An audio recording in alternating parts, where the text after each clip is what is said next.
Video को like करके आगे शेयर ज़रूर कर देना।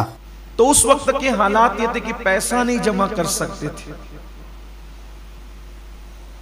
जितना खर्च कर दिया दिन भर में खर्च कर दिया, बिस्तर पे जाने से पहले सब आपको तकसीम कर देना है, जमा नहीं कर सकते थे।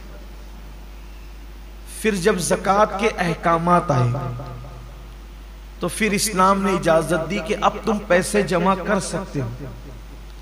अब पैसा जमा करना तुम पर कोई गुनाह नहीं है, लेकिन अब उसमें शर्त यह है कि तुम अपनी जमा की हुई रकम में से 2.5% अल्लाह की राह में साल में एक मर्तबा दिया करो। फिर उसके मसारिफ बताए गए कि ये इन रास्तों में कमोबेश 7 तबके कुरान मुकद्दस ने बयान फरमाए हैं कि इन रास्तों में तुम्हें खर्च करना है, जिनमें से बहुत सारे तबकात हैं जो हिंदुस्तान में पाए नहीं जाते, तो उसकी तफसील आगे हम आपके सामने पेश करेंगे। अगर कोई शख्स नमाज की पाबंदी करता है लेकिन साल में एक मर्तबा 2.5% ज़कात अदा नहीं करता, तो अल्लाह के रसूल सल्लल्लाहु अलैहि वसल्लम फरमाते हैं अल्लाह उसकी नमाजें भी कबूल नहीं फरमाता, क्योंकि अल्लाह ताला ने जहां जहां ज़कात का जिक्र किया है नमाज के साथ किया। ज़कात का जिक्र हमेशा नमाज के साथ आया है। आप देख लें कुरान मुकद्दस में उठाकर, नमाज का जिक्र कहीं तन्हा कर दिया गया है, लेकिन हमेशा ज़कात को नमाज के साथ बयान किया गया। ज़कात का माना होता है पाक करने। ज़कात को ज़कात इसलिए कहते हैं कि हर चीज का एक मैल होता है, तो ये जो हमारा माल है उसका मैल निकालना, गोया एक समझाने के लिए कह रहा हूं। ये शारहीन ने भी लिखा है हदीस पाक की शरह में कि ये जो ज़कात निकाली जाती है माल का मैल है। तो जैसे कपड़ों से माल निकल जाता है तो कपड़े कैसे साफ हो जाते हैं, ऐसे जब हमारे माल से ज़कात निकल जाती है तो हमारा जो माल है वो महफूज हो जाता है, अल्लाह के किले में महफूज हो जाता है, और उसकी हिफाजत फिर अल्लाह अपने जिम्मे करम पर ले लेता है। और जो लोग अदा नहीं करते ज़कात, कुछ लोग ऐसे हैं कि जिन्हें बहुत तकलीफ होती है ज़कात अदा करने में, हालांकि दिया अल्लाह ने, और अदा कितनी करना है, सिर्फ 2.5%, यानी 100 रुपए पर 2.5 रुपया देना है सिर्फ, और 97.5 रुपये अपने लिए रखना है। अब देखिए 97.5 कितने होते हैं, और सिर्फ 2.5%, और ये फर्ज है। सैयदना सिद्दीक अकबर ने उनके साथ जंग की थी जिन लोगों ने अल्लाह के रसूल अलैहिस्सलाम के विसाल के बाद ज़कात अदा करने से इनकार किया था। सिद्दीक अकबर ने फरमाया था मैं इनके साथ ऐसे ही जिहाद करूंगा जैसे हम काफिरों पे जिहाद करते हैं, हत्ता के अगर दौरे रिसालत में ये ऊंट की नकेल और रस्सी भी बतौर ज़कात देते थे, अगर ये रस्सी भी रोक लेंगे तो भी मैं इनके साथ जय वो जिहाद करूंगा। और आपने किया। मामला एक रस्सी का नहीं था, मामला पैसों का नहीं था, मामला ज़कात की फर्जियत का था। और ज़कात की फर्जियत इस्लाम के वो 5 बुनियादी सुतूनों में से एक है, जिसका जिक्र अल्लाह के रसूल अलैहि सलाम ने फरमाया कि इस्लाम की बुनियाद 5 चीजों पर है: ईमान, नमाज, रोजा, हज और ज़कात। ये 5 सुतून है इस्लाम के मजबूत। अगर कोई ज़कात का इनकार करे तो वो मुसलमान नहीं रह जाता, वो काफिर हो जाएगा। तो कुछ लोगों को ज़कात देने में, यार मैं इतनी ज़कात कैसे दूं, अल्लाह ने दिया है। अल्लाह ने तो फरमाया कि हमारी दी हुई रोजी से, अल्लाह की दी हुई रोजी से। एक हदीस पाक में अल्लाह के हबीब अलैहिस्सलाम का फरमान है, क़यामत के दिन लोग देखेंगे कि बहुत बड़ा अज़दहा है जिसकी आंखों से आग निकल रही है और जिसके दांत लोहे के हैं, लोहे के दांत हैं उसके, और आग उसकी आंखों से निकल रही है। वो ढूंढेगा तो देखेगा कि एक बंदा जो ज़कात नहीं देता था, वो उससे मुखातिब होके कहेगा तेरा दायां हाथ मेरी तरफ कर ताकि मैं तेरा हाथ खा जाऊं। आका करीम सल्लल्लाहु अलैहि वसल्लम के फरमान का मफहूम है कि फिर वो उसका दायां हाथ चबाएगा और दायां हाथ चबा करके खा लेगा, फिर बाएं हाथ की तरफ बढ़ेगा। जब बायां हाथ चबा कर खाएगा तो फिर दायां हाथ उसका दोबारा वापस आ जाएगा, फिर बायां हाथ खा चुका रहेगा तो दायां हाथ खाएगा तो बायां वापस आ जाएगा। और जिस वक्त वो अज़दहा जिसकी आंखों से आग निकल रही होगी और दांत उसके लोहे के होंगे, वो भी जहन्नम के बने हुए लोहे के, तो वो जब चबा रहा होगा तो उसकी चीख ऐसी निकलेगी कि उसकी चीख निकलने से पूरा मैदान महशर कांप जाएगा। आप सोचे वो चीख कैसी होगी कि पूरा मैदान महशर कांप जाएगा।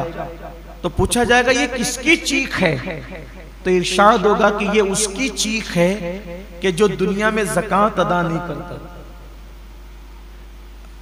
मैदान महशर कोई छोटा मोटा तो नहीं होगा, हमारे खेल के ग्राउंड की तरह या हिंदुस्तान के मैदानों की तरह तो नहीं होगा। मैदान महशर अव्वलीन और आखिरीन सब जमा होंगे, उसकी चीख कितनी बुलंद होगी उस दिन के पूरा मैदान महशर कांप जाएगा। कितनी दर्दनाक चीख होगी ज़कात नहीं देने वालों का। अच्छा, ये किसी मौलवी की डराने की बातें नहीं, न किसी सियासी लीडर का कौल है, ये सादिकुल वादुल अमीन का फरमान है, जिसने अपनी जिंदगी में कभी अपनी मर्जी से कलाम ही नहीं किया।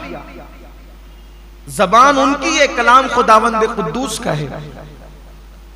तो जो वो शख्स जिसका वो हाथ चबा करके खा रहा होगा, वो अज़दहे से पूछेगा तू कौन है, तो कहेगा कि मैं तेरा माल हूं, तू मुझसे मोहब्बत करता था लेकिन मैं तुझसे मोहब्बत नहीं करता, बचा बचा के रखता था।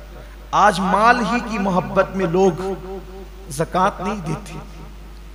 कुरान मुकद्दस से खूबसूरत सा वाक़या याद आता है जिसको कुरान ने खुद बयान किया है और मुफस्सिरीन ने भी उसका जिक्र किया है। माल इंसान को कितना नीचे गिराता है, कितना घटिया सोच पैदा करता है इंसान की माल। मुफस्सिरीन फरमाते हैं कुरान मुकद्दस की तफसीर में कि मूसा अलैहिस्सलाम का एक कजिन था, कुछ लोगों ने उसको खालाजाद भाई करार दिया है, लेकिन एक करीबी रिश्ता बताया है। उसका नाम था कारून, और कारून जो था वो बहुत बड़ा दौलतमंद आदमी था, मालदार आदमी था कारून।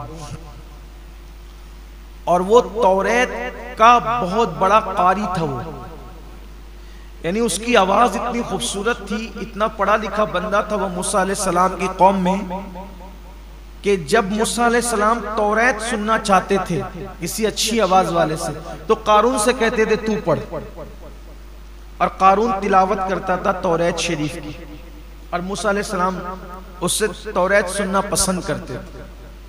यानी इससे पता चला कि रिश्ते में भी मूसा अलैहिस्सलाम का करीबी है और दीनदार भी है। भाई बेदीन से तो हजरत मूसा तौरेत नहीं सुनेंगे ना, यानी कि शान का आदमी था कारून, आप पहले ये समझ लें। लेकिन अल्लाह ने उसको बहुत दौलत दी थी, माल उसके पास इतना था, दौलत उसके पास इतनी थी कि उसकी तिजोरियों की चाबियां कई जानवरों पे लाद कर लाई और ले जाई जाती थी। इससे अंदाजा होता है कि जिसके पास चाबियां इतनी होगी तो तिजोरियां कितनी होगी, और जब तिजोरियां इतनी है तो माल कितना होगा। उस दौर में बहुत माल होगा उसके पास। कुरान ने बयान किया कि वो बहुत मालदार था। अब अल्लाह का हुक्म आया मूसा अलैहिस्सलाम पर कि आप अपनी कौम से कहे कि वो ज़कात अदा करे।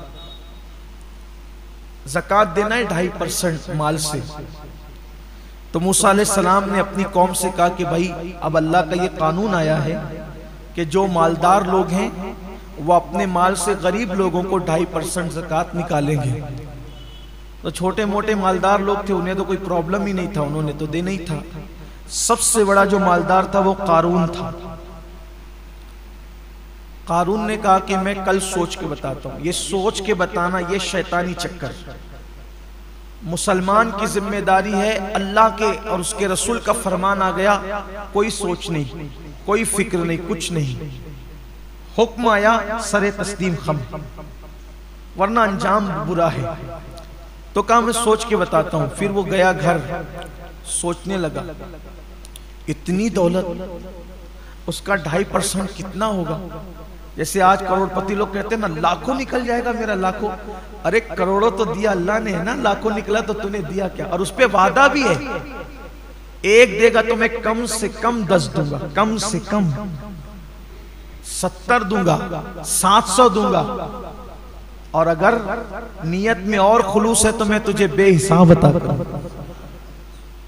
मिलना है वो दुनिया में ही वापस, दुनिया में पहले मिलेगा, आखिरत में तो मिलना ही मिलना है।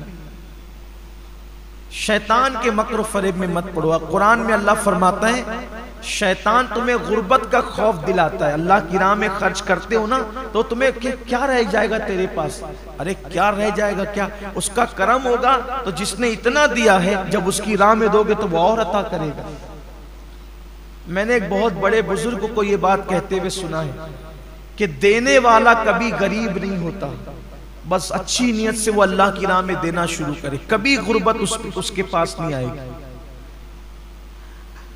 फिरौन पर अल्लाह ने अजाब नाजिल नहीं किया उस वक्त तक जब तक फिरौन भूखों को खाना खिलाता रहा। सामरी जिसने बछड़ा बनाया था, पीतल का बछड़ा, और जिसने शिर्क को गोया के आम करने में बनी इसराइल की मदद की थी, पूरी कौम पे अजाब आया सामरी पर। वीडियो अगर अच्छा लगा हो तो लाइक करके सवाब की नीयत से अपने दोस्तों के साथ ज़रूर शेयर कर देना, ताकि वो भी इस वीडियो को सुन कर के जो है अपनी ज़िंदगी में कुछ सीख सकें और दूसरों को सिखा सकें और गुनाहों से बच सकें और अल्लाह रब्बुल इज़्ज़त की इबादत कर सकें। क्योंकि अल्हम्दुलिल्लाह सैयद अमीनुल क़ादिरी साहब अपनी वीडियो के अंदर बहुत कुछ अच्छा अल्लाह के फ़ज़ल से सिखाते हैं और लोग अल्हम्दुलिल्लाह सीखते हैं। बड़े बड़े गुनहगारों ने सीख करके जो है अपने गुनाहों से तौबा कर ली है और नमाजी बन गए हैं, गुनाह छोड़ दिए हैं। ये वीडियो अल्हम्दुलिल्लाह सवाब की नीयत से अपने दोस्तों के साथ ज़रूर शेयर कर दें। अल्लाह हाफ़िज़। अस्सलामु अलैकुम व रहमतुल्लाहि तआला व बरकातुहू।